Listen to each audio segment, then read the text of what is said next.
বলিউডে প্রেমের ছবি কম হয়নি, তবু কিছু ছবি মনে ছাপ ফেলে।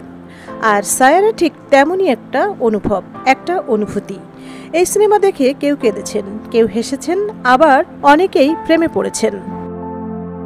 মোহিত সুরির পরিচালনায় সায়ারা যেন নতুন প্রজন্মের জন্য বানানো এক ক্লাসিক প্রেমের গল্প। নায়ক ক্রিস এক সঙ্গীত শিল্পী, নায়িকা বানি এক কবিতার প্রেমে পাগল মেয়ে।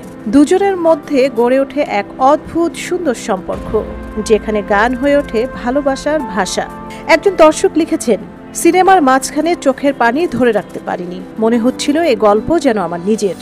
আবার কেউ লিখেছেন, শেষ দৃশ্য এমন একটা হাসি পেয়েছিল, মনে হচ্ছিল সিনেমা নয়, বাস্তব দেখছি। আহান পান্ডে আর অনিত পান্ডার এই ডেবিউ পারফরমেন্সে দর্শক শুধু অভিনয় নয়, তাদের মধ্যে থাকা এক সত্যিকারের প্রেমকে খুঁজে পেয়েছে। আর গান তোমাতে হারিয়ে আকাশ বলে, প্রতিটা গানে যেন আবেগের ঢেউ। সায়ারা শুধু হৃদয় জয় করেনি, বক্স অফিসেও দখল নিয়েছে। প্রথম দিনেই 20 কোটি রুপি আয় করেছে, আর 17 দিনে 300 কোটি। বিশ্বব্যাপী আয় ছাড়িয়েছে 400 কোটি রুপি।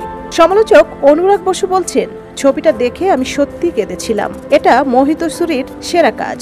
আর মহেশ ভাট বলেছেন, ছবির আবেগ আছে, কিন্তু আরও মৌলিকতা থাকলে চিরকালীন হয়ে যেত।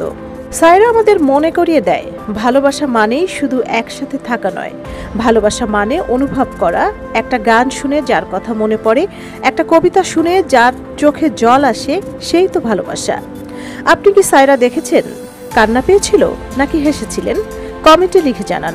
আর ভিডিও ভালো লাগলে লাইক দিন, শেয়ার করুন আর সাবস্ক্রাইব করতে ভুলবেন না। সঞ্জিতা জুথি, সারা বাংলা।